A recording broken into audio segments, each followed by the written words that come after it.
So recently we saw Cenk go on CNN to defend Alexandria Ocasio-Cortez.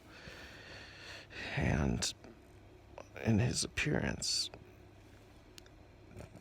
the the first thing that's addressed is how she is able to use social media to speak with her supporters, and when Fox News covers her, she can say thank you and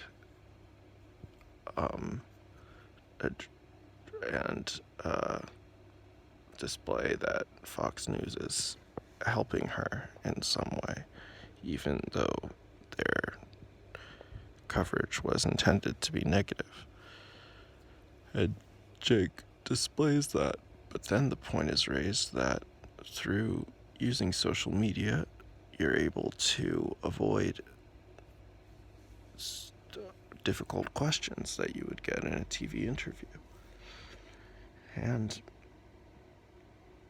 there wasn't much of a response to that point on Cenk's side, because when that point was raised, it was coupled with this comparison between her and Donald Trump, and how Donald Trump has used Twitter to speak directly with people. So Cenk says, yes, maybe that can be, that comparison can fairly be made, but doesn't specifically address this quality of how difficult questions are avoided. And then that point is raised again. And then finally, Cenk makes the claim that corporate media will favor those with, I'm paraphrasing a bit here, those with more money. Which he doesn't say in the kindest way the first time, and the CNN host gets rather defensive, but then he's able to sort of flesh it out. And yeah, I mean, I just would like to say, fair enough on everyone's part. There is something very attractive to how Cenk,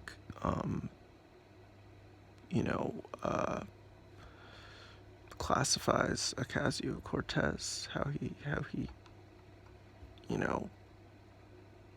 introduces her as someone who is not bound by corporate money and thus is free to speak her mind. I mean, that's I think an attractive quality across the aisle.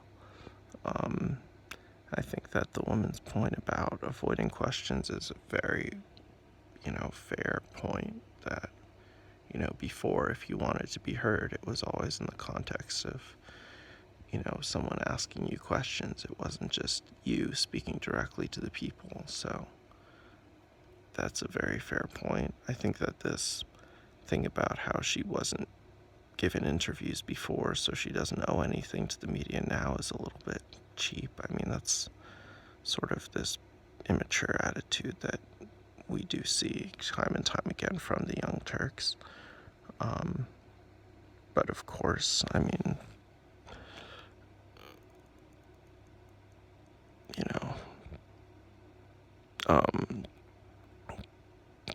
and then to this final point, yeah, I mean, it's clear that CNN is not going to waste their time with people they don't think are going to win.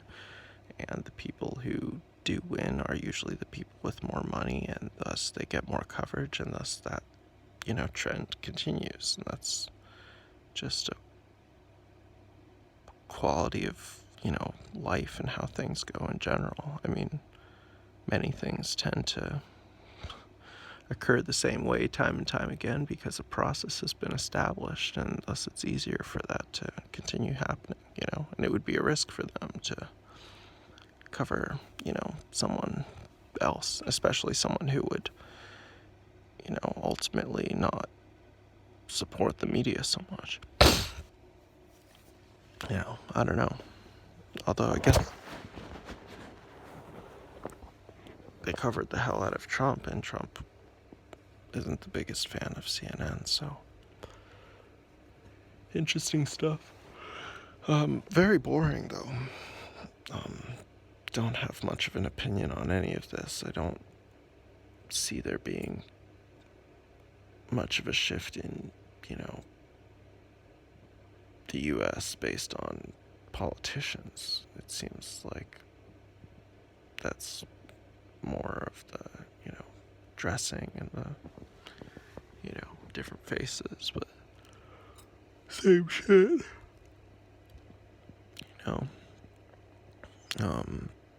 Which isn't to say that people can't make a change, but not like this. But the First Amendment is great, though. It's great that we can speak openly about these things and, don't need to worry about, the government coming to your door and taking you away for posting a video about politicians. So, that's about it. Not really much else to add. Cenk is someone that I don't typically agree with nowadays. However, he does carry a lot of charisma, and when he's in these interview situations, he can sometimes handle himself very, very well. In debates, we've seen some pretty foolish displays, but when it's short, he can pull through very well, and I think he did that on CNN. It was fair.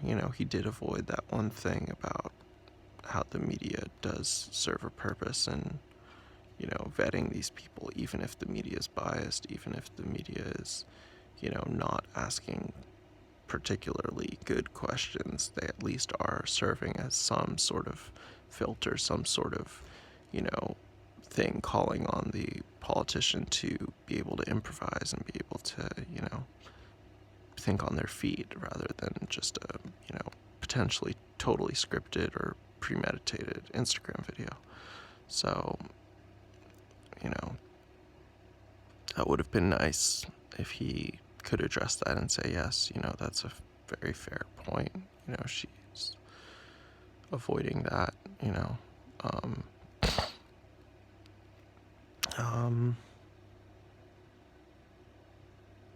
yeah, I'm not sure what else I can add to this. Just, there's a ton of war in the world, and, America's responsible for a lot of it. And it's horrific, It's a horribly tragic situation. Really horrific. And very sad. That's about all that politics means to me nowadays is, there's just a tremendous amount of life lost daily at the hands of, these governments that, they say are there to protect us and there to keep us safe, but, I don't really view myself as distinguished from the rest of the people in the world. So if people are being killed in Syria or Pakistan, Yemen, it's, those are, those lives are not any different to me than American lives. So if Americans are getting killed, I'm supposed to say now I'm not safe or whatever. I mean, I don't even live in America right now, so I don't see that government is serving that, purpose as written on paper, nor would I ever expect them to, as,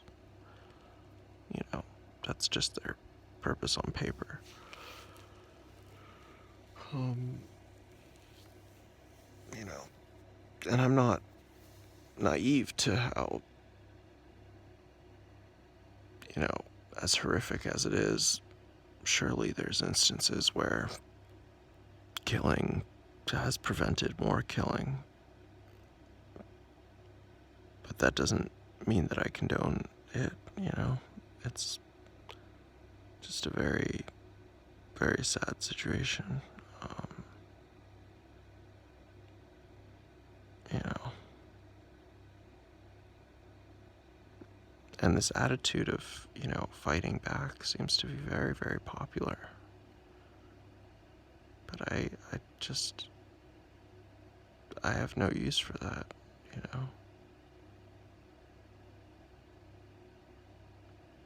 I mean, it didn't take me long to stop thinking that way. Sure, there was a time I was watching the Young Turks all the time, and I was really feeling strongly about, you know, seeing something horrible and saying, oh, we need to stop it. But it doesn't take very long, I think, to step back and say, well, what are you proposing instead? Is it actually better? You know, what are the steps to get there? Is it actually fixing anything?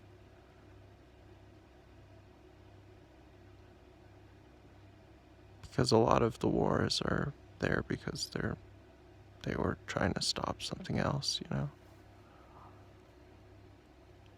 So, that's my take on it. I know many people will disagree with me. That's fine.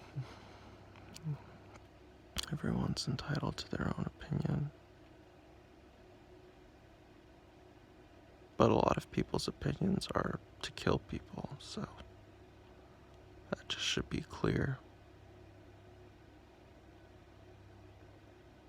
When people are talking about safety, they're usually talking about unsafe, you know, making things more unsafe in other places, so that just should be made clear. Okay, well, thanks, guys. I wish I had something more positive to talk about, but, you know, the way that media is talked about and politics are talked about, it does sort of not necessarily speak directly about, you know, the bodies and the blood in the streets and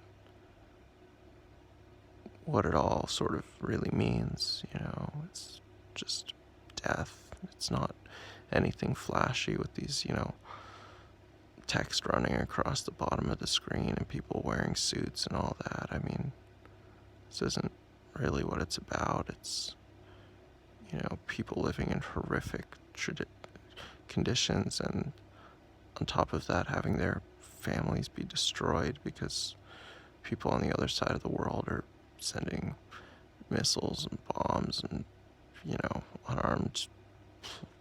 unmanned planes, and that's what we're really talking about, you know. And that should, I think, be everyone's attention to, you know, change the way that we're treating one another.